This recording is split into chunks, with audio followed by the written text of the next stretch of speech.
It is my pleasure to introduce George Gilder. Mr. Gilder is perhaps best known as an advocate of capitalism during an era in which the ideals of capitalism have been under frequent assault. His 2013 book, Knowledge and Power, The Information Theory of Capitalism and How It is Revolutionizing Our World, is the latest in a series of works beginning with Wealth and Poverty in 1981, in which he integrated sociological analysis with careful attention to emerging technologies and sophisticated understanding of capital markets. Underlying this has been Mr. Gilder's long preoccupation with the origins of poverty. Like Max Weber, he sees the connections between moral order, family structure, and material thriving, all of which puts him in the sights of those who find any criticism of Keynesian economics to be a species of blaming the victim. Mr. Gilder has never shied from such controversy. He has waded into battles over feminism, Native American culture, Israel, immigration, race, and more. As the co-founder of the Discovery Institute, he puts the theory of intelligent design on the table as a cogent alternative to Darwinian evolution. He is plainly a man who is undaunted by controversy, which makes him precisely the man to cut the ribbon on inside divestment, the illiberal movement to turn a generation against fossil fuels. Mr. Gilder, the floor is yours. Well, it's a great honor to be here before this organization started by Herb, and how many years ago? 30 years ago. And to confront what really is the most profound and devastating challenge to our society, which is a general betrayal by intellectuals of the foundational principles on which our wealth, our happiness, our futures are founded. And so this is an important meeting because this is a vitally important organization addressing an absolutely critical issue. And this business of divestment, it seems to me to be the epitome of this betrayal by the intellectuals of just the most obvious principles of science and rationality. I mean, last night I was in Washington listening to an absolutely scintillating performance by Benjamin Netanyahu, the Israel Prime Minister, and it just came to me how he embodied the kind of ideals of intellectual pursuit and seriousness that are utterly abandoned by the demented regimes that rule American universities. I mean, it's leaving that meeting in Washington, I was surrounded by very good-looking groups of protesters, and they really looked like the pinnacle of the Ivy League. They were well-spoken, at least I thought they would be. But when I actually entered the midst of them, they started just gibbering at me.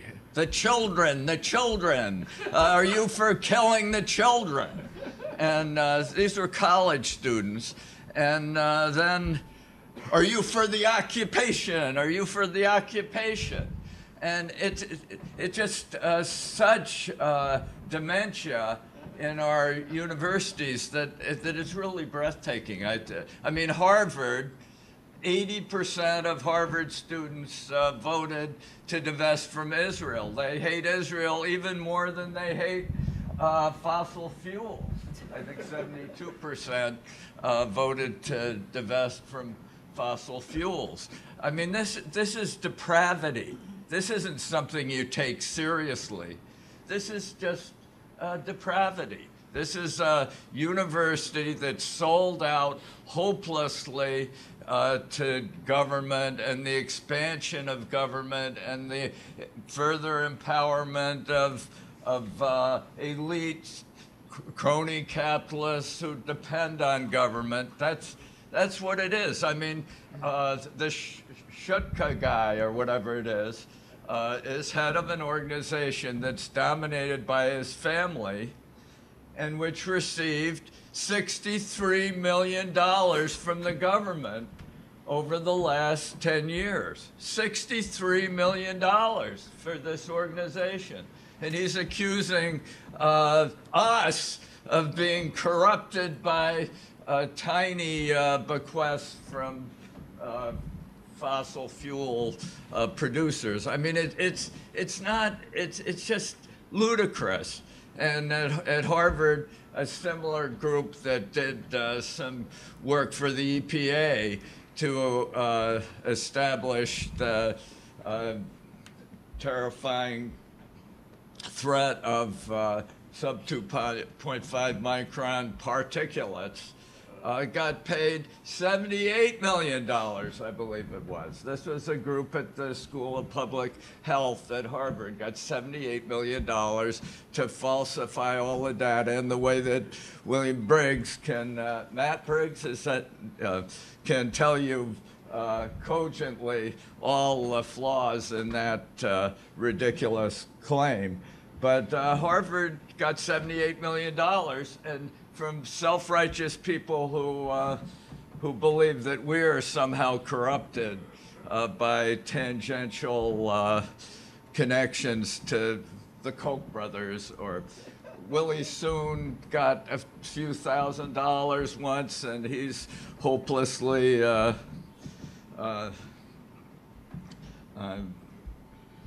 contaminated. And it just is a moment of pathos and bathos and betrayal in our universities. I'm an investment group with Peter Thiel called the 1517 Group, which regards the universities today as comparable to the Catholic Church at its most corrupt point when Martin Luther pasted the 95 Theses or whatever it was on the door.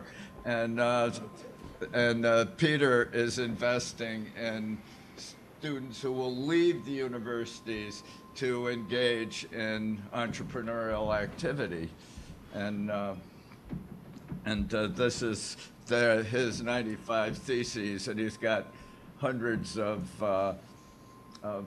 fellows that he's lured out of the universities with $100,000 bequests to start companies. And they've already created some $500 million of new market cap since his program began, which is, it's an awesome success at finding entrepreneurial talent in the universities.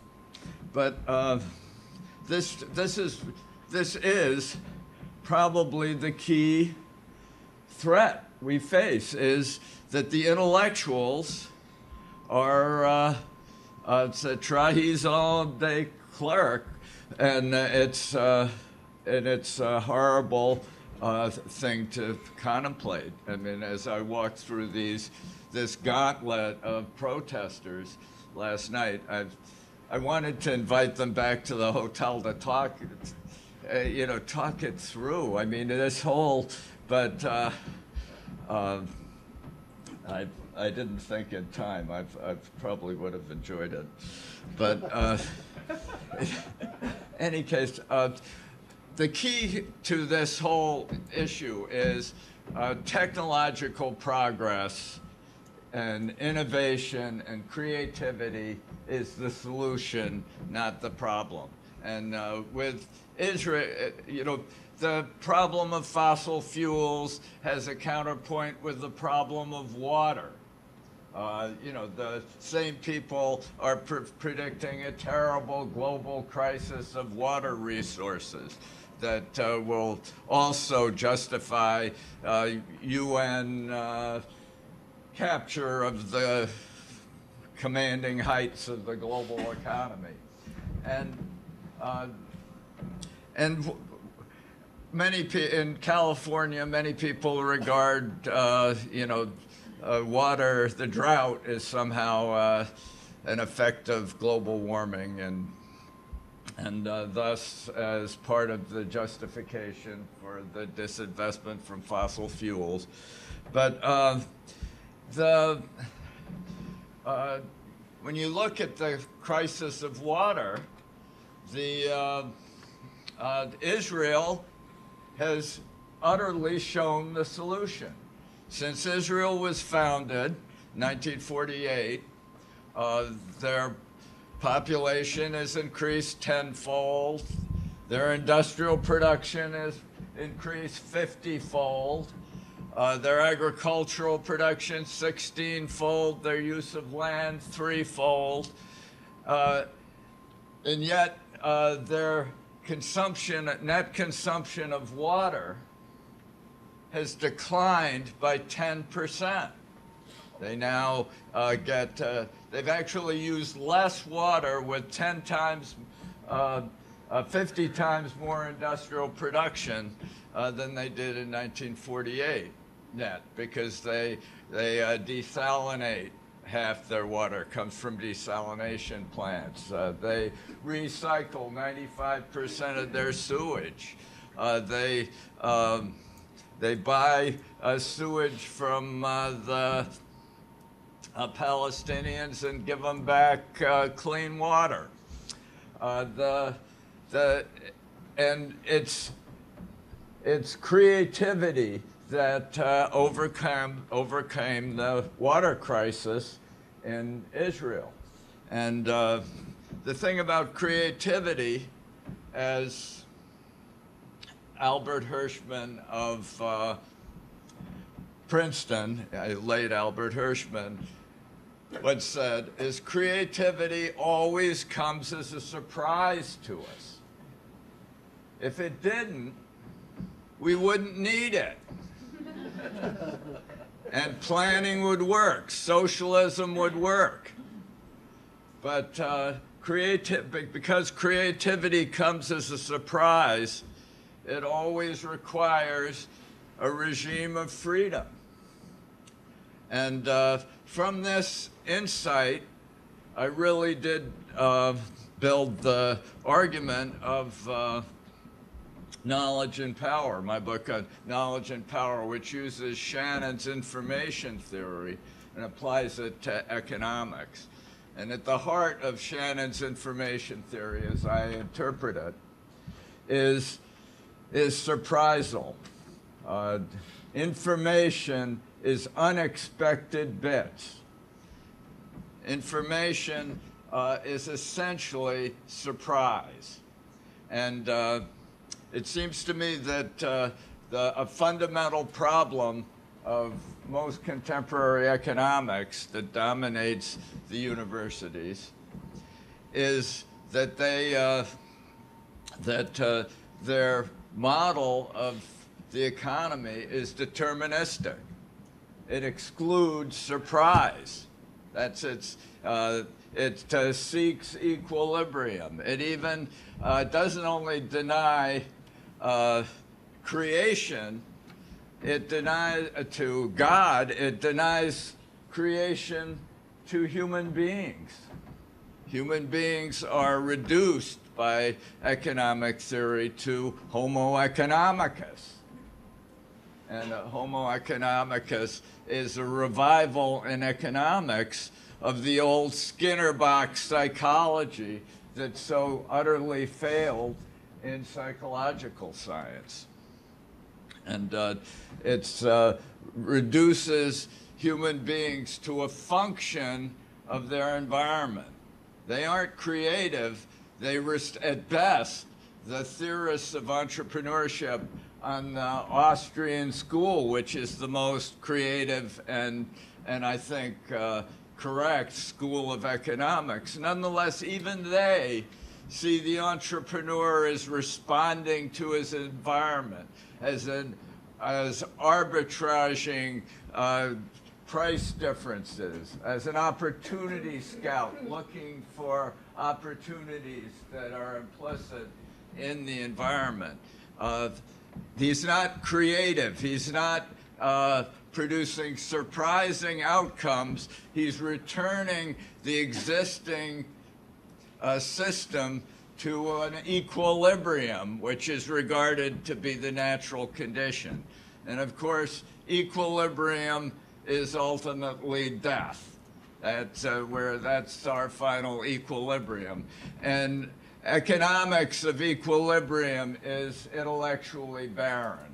It can't accommodate the most important things in our economy, which is entrepreneurial creativity and surprise. And I think that a better economics begins with the proposition that wealth is essentially knowledge, something that the scholars should contemplate with enthusiasm, perhaps. Wealth is knowledge. And we can really understand this when, as Thomas Sowell pointed out in 1971 in his book on Knowledge and Decisions,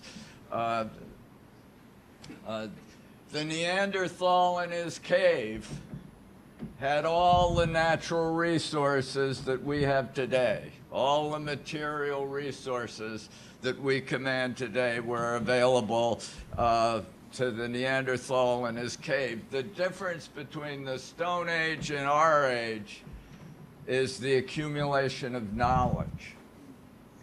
And if wealth is essentially knowledge, what's growth?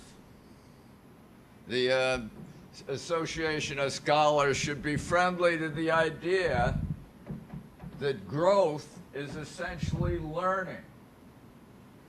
Growth is learning. And when I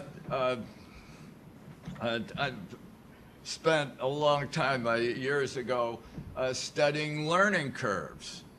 And learning curves are the most thoroughly documented phenomenon in business science. The Boston Consulting Group, where Bibi Netanyahu worked with Mitt Romney years ago, made its whole business on learning curves and how to documenting them in thousands of different industries. They're absolutely ubiquitous across the economy. And learning curves follow the rule of a drop in price of 20 and 30% with every doubling of total units produced. So learning curves are ubiquitous. What does this mean? I'm now writing about money. I have a book called The Scandal of Money that's coming out next year. And this and learning curves really mean that deflation is the natural condition of a capitalist economy. Deflation is good, and it's happening all the time. We just don't measure all the learning curves as accurately as we could. William Nordhaus of Yale actually discovered something interesting a decade or so ago when he contemplated the history of the cost of lighting in labor hours, and contemplating the history of lighting from cave fires of cavemen through the millions of candles at Versailles and on through the triumph of the age of fossil fuels.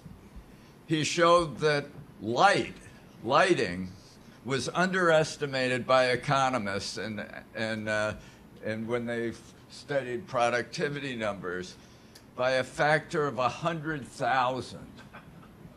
They just completely, they were writing about dark satanic mills during all those periods. When in fact, the night was opening up to light, cheap, available light. Our whole lives were being illuminated to a vast degree by the absolutely magnificent accomplishment of enabled by the discovery and conversion of fossil fuels. And it continues. I have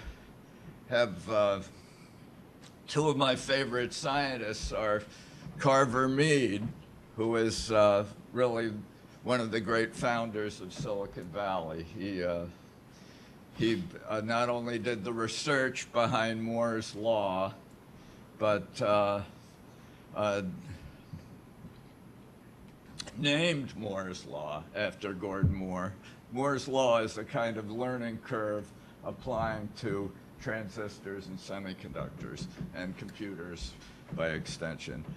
And he's been founder or chairman of some 30 companies now, and was the 7th batch at Intel, and really is created the design tools that make possible semiconductor designs of chips with billions of transistors.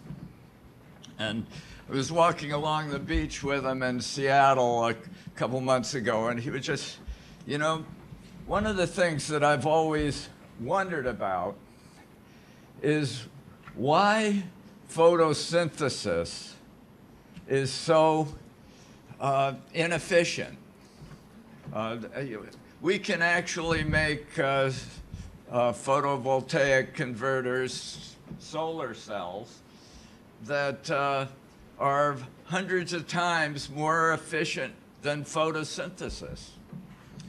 And he was thinking about this, and even they, I'm not saying that those solar cells are a good solution for delivering energy, but they are hundreds of times more efficient than photosynthesis. And said that thing that people don't understand is that carbon dioxide has been in the atmosphere has been dropping steadily for at least 100 million years. Carbon dioxide has been just dropping rapidly in the atmosphere. And it's clear that photosynthesis evolved at a period with far higher levels of carbon dioxide. And that, therefore, photosynthesis is chiefly constrained by carbon dioxide. It's the more carbon dioxide in the environment, the more photosynthesis and the more plant life and the better the environment for human beings. And I thought that, well, this is kind of this is a fascinating insight. And then I heard an interview with the other great living physicist, Freeman Dyson, who's one of the great figures in the history of science. He would have a Nobel Prize, but the Nobel Committee didn't quite. They gave it to Feynman without Dyson, although Dyson actually formulated a lot of the, found and formulated and publicized Feynman's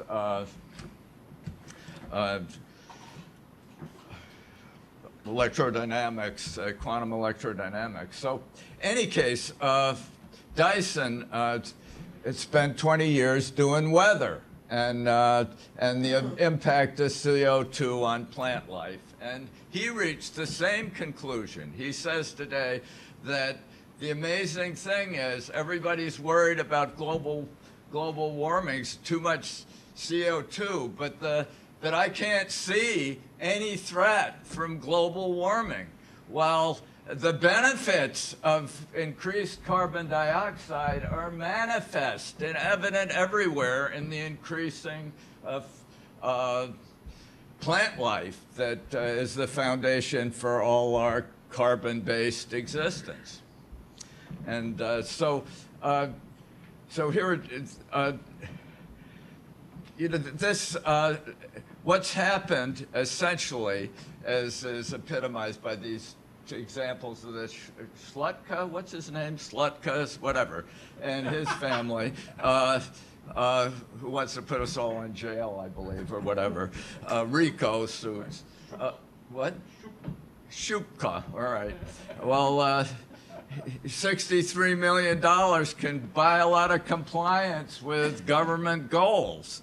And this is, just as $78 million can corrupt a few Harvard faculty. You know, in the real economy, it's hard making these $1 million. Schlutka and I've forgotten the guys at Harvard, but Schwartz or whatever, they really did it and have learned how to score through crony socialism and crony statism. And they're depraved and immoral and disgusting, and you people should continue fighting against them. And congratulations for your new project.